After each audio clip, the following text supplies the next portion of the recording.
কালকে আমি একটি ফেসবুকে ভিডিও পোস্ট করেছিলাম। বিষয় ছিল রাশিয়াতে কিভাবে আসা যায়, কী ধরনের সুযোগ সুবিধা রয়েছে ওয়ার্ক পারমিট ভিসা নিয়ে।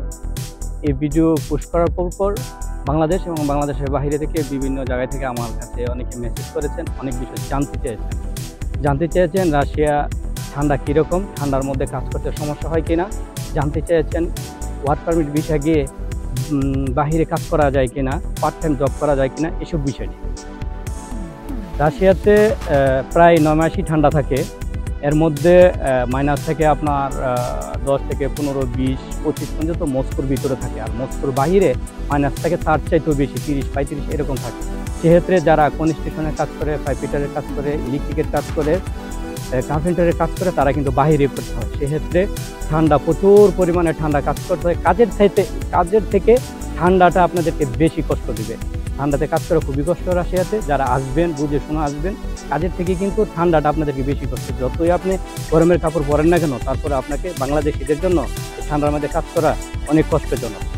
এ হলো ঠান্ডা বিষয়। দ্বিতীয় আরেকজনে জানতে চেয়েছিলেন যে ওয়ার্ক পারমিট গিয়ে আমরা কি কোম্পানির কাজ শেষ করে বাইরে কাজ করার কোনো সুযোগ আছে কিনা। কোনো সুযোগ নেই।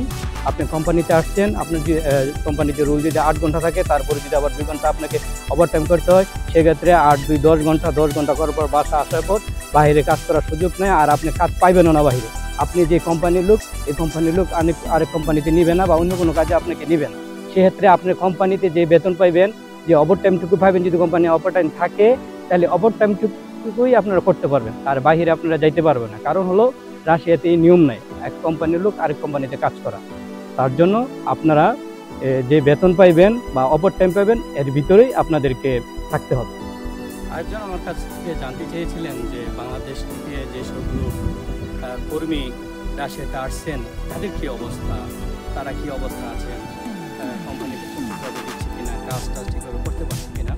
সেক্ষেত্রে যদি বলি, যারা বাংলাদেশ থেকে গেল 2 বছর ধরে অনেক কর্মী রাশিয়াতে আসছে, যদি আমরা সব মিলাই দেখি যে কী অবস্থা, সব মিলাই যদি এক কথাই বলি, বেশি ভালো না। কারণ কি, রাশিয়াতে যারা আসছেন বেতন কিন্তু কম। শেহারে অনেক বড় দেশ, ইউরোপের দেশ মনে করে অনেকে আসছে, যে স্বপ্ন নিয়ে আসছে, স্বপ্ন কিন্তু অনেক কম। কারণ হলো রাশিয়াতে আপনার বেতন 60 থেকে 65,000 রুবল।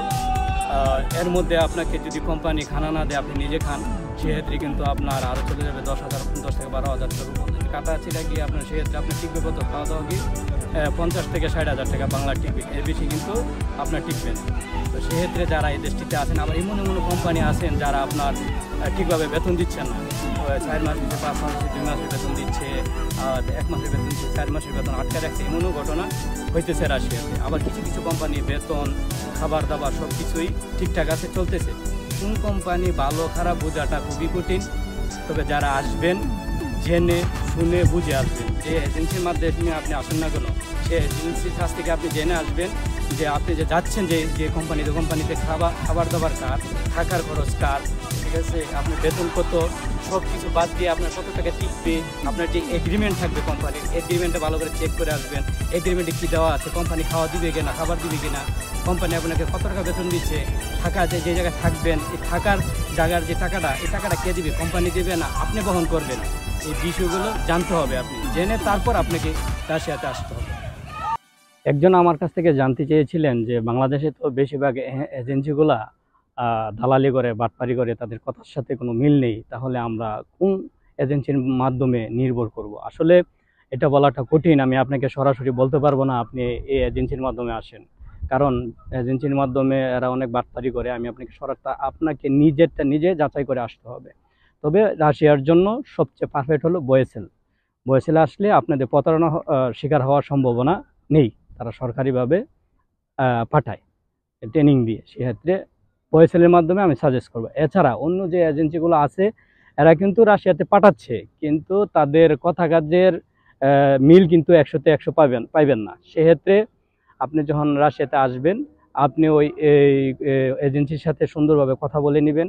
কত টাকা বেতন, কত টাকা কি জানি খাওয়া দাওয়া কার, তারপর রুম ভাড়া কার, এইসব বিষয় নিয়ে মাস শেষে আপনার কত টাকা থাকবে হিসাব করেই আপনি এদেশে আসার জন্য চেষ্টা করবেন। আর বেশিরভাগ কথা হলো, এদেশে কিন্তু আপনার কাজ কিন্তু অনেক কষ্টের।